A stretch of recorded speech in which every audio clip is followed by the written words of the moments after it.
You would think that of all the 10 Commandments, the one that needs the least explaining is the sixth, because it seems so clear. It is the one that the King James Bible, the most widely used English translation of the Bible, translates as, "Thou shalt not kill." Yet the truth is quite the opposite. This is probably the least well understood of the 10 Commandments. The reason is that the Hebrew original does not say, "do not kill," it says, "do not murder." Both Hebrew and English have two words for taking a life. One is kill, harag in Hebrew, and the other is murder, ratzach in Hebrew. The difference between the two is enormous.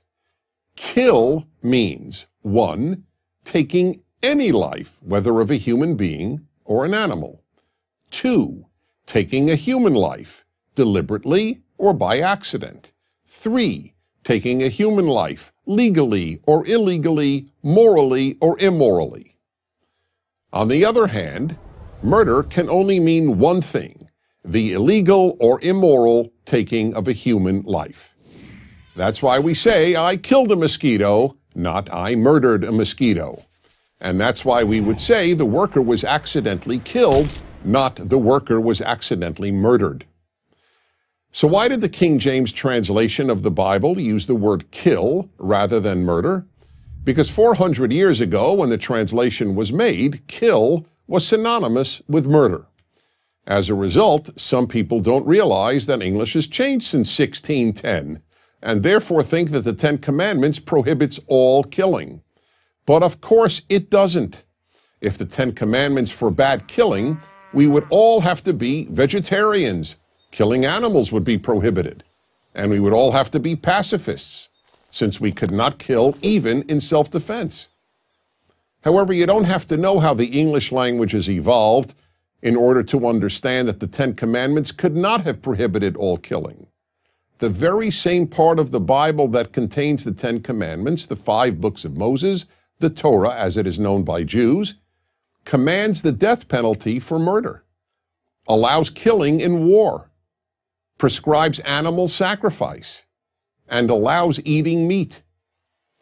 A correct understanding of the commandment against murder is crucial, because while virtually every modern translation correctly translates the commandment as "do not murder," many people cite the King James translation to justify two positions that have no biblical basis: opposition to capital punishment and pacifism. Regarding capital punishment and the Bible, the only law that appears in each one of the 5 books of Moses is that murderers be put to death. Opponents of the death penalty are free to hold the view that all murderers should be allowed to live, but they are not free to cite the Bible to support their view. Yet many do, and they always cite the commandment, "do not kill." But that, as should now be abundantly clear, is not what the commandment says, and it is therefore an invalid argument. As regards pacifism, the belief that it is always wrong to kill a human being, again, anyone is free to hold this position, as immoral as it may be, and what other word than immoral can one use to describe forbidding the killing of someone who was in the process of murdering innocent men, women, and children in, let's say, a movie theater or a school? But it is dishonest to cite the commandment against murder to justify pacifism.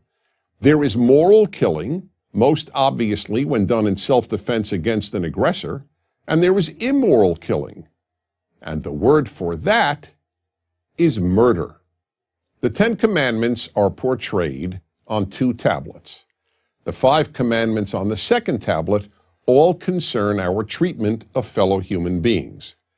The first one on that list is "do not murder." Why?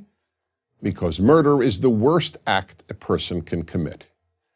The other 4 commandments prohibiting stealing, adultery, giving false testimony, and coveting are all serious offenses.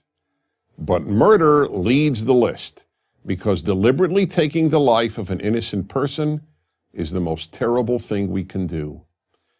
The next time you hear someone cite "do not kill," when quoting the sixth commandment, gently but firmly explain that it actually says, do not murder. I'm Dennis Prager. Join Prager University, subscribe to our YouTube channel, and sign up for free at prageru.com.